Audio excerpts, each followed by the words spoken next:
G'day guys, welcome back to Wheelwork. I trust you're doing well as always. So I've had the Fortuner now for a few weeks. The next few videos are going to be on this car. I've just taken it into Toyota to have its first complimentary service done, check over whatever it is that they do. And just brought the car home, and now I'm going to start doing some things to it to sort of customize the thing a little bit and do just sort of a bunch of things to it. So the whole plan for this car is I want to turn it into a bit of a touring car, so something that the missus and I can jump in and sort of travel around Australia. I'll be able to do some tracks and stuff in it, as well as making it a good off-roader as well as comfortable on-road. So, disclaimer, some of the things I'm going to be doing to this car, you're probably not going to agree with. They're probably going to be unnecessary, and that's okay. Feel free to not do them to your car. I'm going to set this car up the way that I want to set it up. The order in which I do things are probably not going to be in the order I would normally recommend to do them. It's just the way that things are sort of lining up, the way things are happening, as well as fitting things in around my workload and all of that stuff. I do run a business full time, so this is just sort of fitting things in here and there. I did manage to keep most of today free to get the first service done and do a few little things. So we're going to start by doing a few little modifications on the thing, things that would normally take, half an hour to an hour tops to do. All of it's going to be pretty simple stuff, but I'll just give you a quick look over the car now, as this will be the last time you guys get to see it in its standard form. So it's basically as you saw it in the previous video. Nothing much has changed on it at all. Literally the only thing that I have changed on the car is I have swapped the rubber mats out for a set of carpet mats. I've still got the rubber mats, but just for driving it around for a day-to-day car, I prefer the look of the carpet mats, but that's it. So the first thing we're actually going to do to this thing is I'm actually going to put it up on the hoist, because I haven't had it on the hoist before, and I'm going to change the oil. So the car is now up to, it's just over 1500 Ks. So I'm just going to chuck it up on the hoist and do an oil change. It's just purely for my peace of mind. It's not recommended by Toyota, I don't think, but just for my peace of mind, I want to. So what I'm going to do that is I got myself a genuine Toyota oil filter. There's a genuine Toyota sun plug washer in there, and I've got 8 litres of engine oil. This is genuine Toyota oil, but they didn't have any 5 litres left, 5 litre containers left. So we've cleaned out, this is actually an old brake fluid thing, brake cleaner thing, sorry. So we've just cleaned that out. We let it dry overnight after we cleaned it out, and we've just put some genuine oil in there, which is a 0W20 oil, I believe. So we'll get it on the hoist. And we'll start draining the oil, and we'll have a look underneath it. So I have her up on the hoist. She only just sort of fits under there, but that's okay. All looks pretty clean underneath. I haven't had the car off-road yet. I've only sort of driven it up and down the highway and around town and stuff. So she's all still looking brand new under here for now. So what I'm going to do now is I'm going to start draining the engine oil, which is through that plug right there, and pull off the oil filter, which is up there. Bang a new filter on it, and then we'll drop it down, put some fresh oil on it. So I just cracked the oil filter off there, got it dripping down.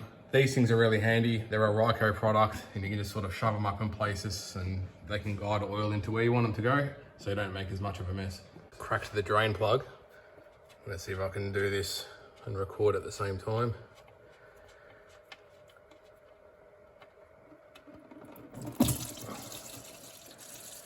Okay, so you're wondering what 1500K old diesel oil looks like. It looks like that. So it's still a little bit translucent, you catch it on the right light, but still quite black. Very normal for common diesels. Alrighty, I've put the sun plug back in, the new oil filter's on, I've put the bash plates back on, and I'm just draining the old oil into a container. In case people are wondering what I do with my old oil, I drain it into old oil containers, and then I just take it to the tip and I dump it. They dispose of it properly. Looks like they've given me just enough new oil, so that's good. So I'll tip some oil into it now. We'll start it up, let it sit for 30 seconds or so, check the oil level, and get on to the next thing.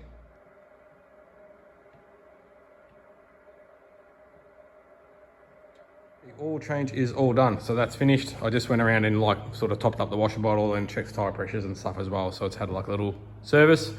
So the first little mod can begin, and it's something that has sort of bugged me ever since I got this car, and that's the fact that inside the wheel arches, it's sort of a weak body color type scenario, and it really sticks out when the car's parked, and I just really don't like it. So got some masking tape here to tape up a couple of areas that I don't want overspray on, some wax and grease remover, and a couple of cans of this Septone black spray on body deadener.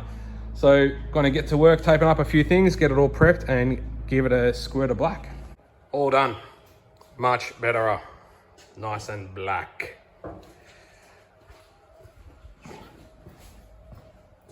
Two cans was just enough to do 2 coats on each corner. And as an added bonus, I also got high during the process. So I do recommend, if you're doing this, do it outside. All right, she's off the hoist and the wheel arches are looking so much better. I'm really happy with that. On to the next job. Something a lot of people do to these is I'm gonna get rid of these 2 seats, these 2 third row seats. I will never use them, and I need the room to put other stuff in there as well. So yeah, I'm gonna get to pulling them out. There are videos online as to how to do this, but I will give a basic walkthrough as I do it. All right, so it took all of 20 seconds to get it like that. This cover just pulls right off the top. This cover just clips out of there. And then this just pulls forward. Then we'll lift the seat back up and we'll get to the first bolt. Okay, first bolt is tucked up under there, as you can see.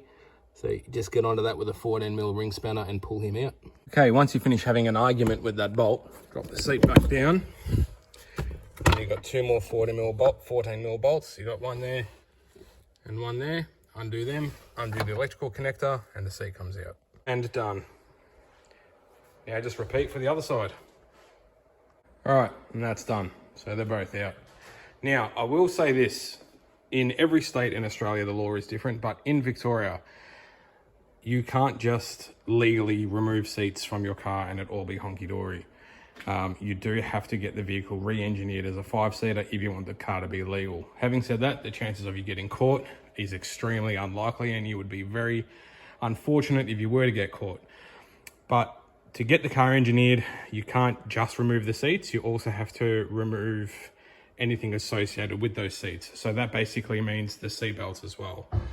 The only other thing you have to do is if there are any bolt holes that go to the exterior of the car, you need to replace those bolts. So I would just recommend putting all of your bolts back into their relative holes, just in case you ever wanted to convert it back. I do plan on getting this engineered, so I am going to go ahead and remove my seat belts as well. So I'm going to do that now. There is just one bolt in here behind that cover. There's another bolt in there behind that little cover down there.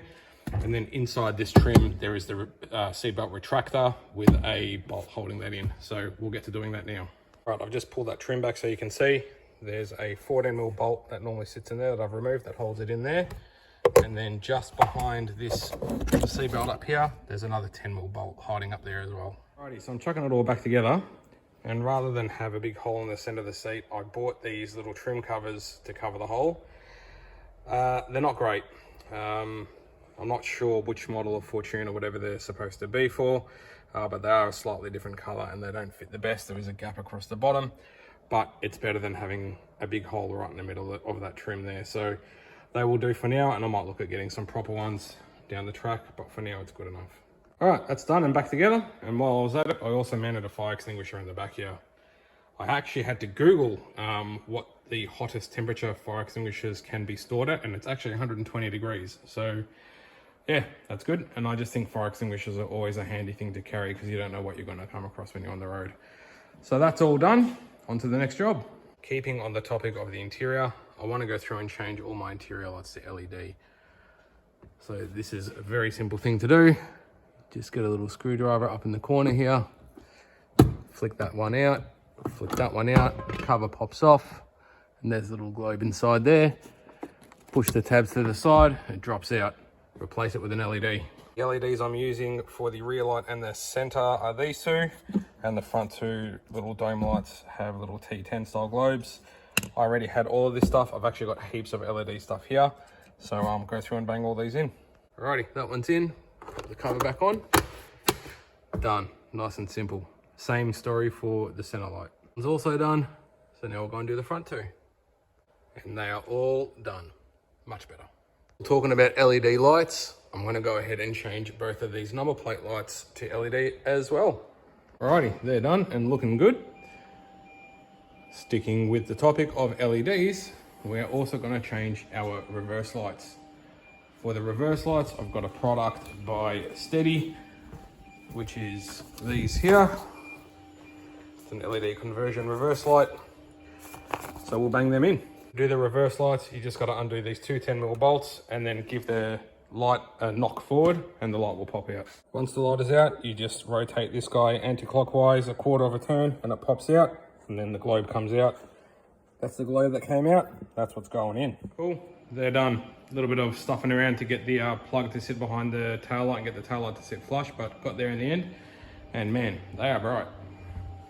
One more LED globe change to do, and that is the front parkers. So fog lights, headlights, high beam, daytime running lights are all LED on the front of this thing, but the parkers are just halogens and it just looks odd. So I'm going to change them as well. I've already done this side, which is done. Boom. So to do this, you've got to crawl around on the ground. All you have to do is undo this one clip right here. This here panel pops down.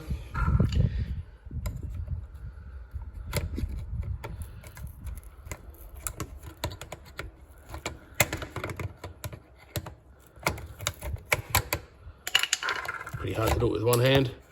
It pops down, and then you can sort of finagle your way up in there to the back of the parker light, which is up there, and just sort of do it all by hand, by feel. Once you pop it out, that's sort of what comes out. I've pulled the standard globe out, which I've thrown on the floor. And I'm going to replace it with one of these ultra bright LEDs. So just like that. And then just sort of feel around in there, try and get it back in. You feel a click. Job done. Back of the car again. Next thing I want to do is fit this bumper bar protector. This is from a company called Mango Racing. Have you ever seen a Mango race? Me neither. So this just goes onto the back of the bumper bar there with some double-sided tape. Because I do put tools and stuff in and out of the back of this, just offers a bit of protection to the top of the bumper bar. So it's already got some double-sided tape on it. So I'll just peel off the backing strip, stick it on.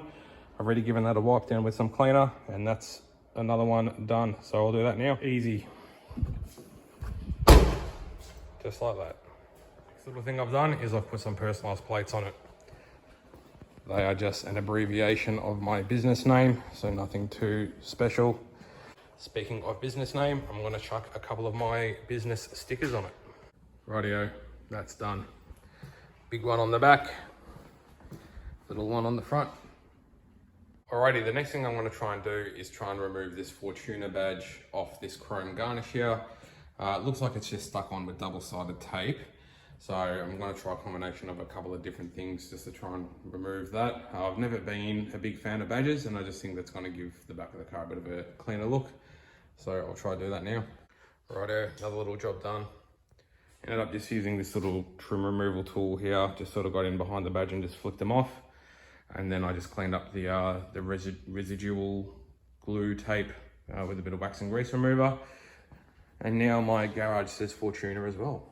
Next little job I want to do is I want to tint out the red part of my taillights. So to do that, I've got a product here, which is just like a light, smoky taillight tint film, which just sort of sticks over it. I'm going to give it a go, hopefully it turns out. These little sharky fins here on the side of the taillight might be a bit tricky, but see how I go with the heat gun and stuff. I'm just going to do the red part. I'm not going to do the actual clear part of the light, only the red. Just sort of match in with the dark windows a bit. So we'll see how that goes. Okay, that is all finished. Took a little bit longer than I thought, but it's all done. I don't mind how it looks. Also did the little reflectors down in the bottom of the bumper bar as well. And also put a little film on the center brake light, which was just clear. So that's how it looks. I'll turn the parkers on, see how it looks lit up.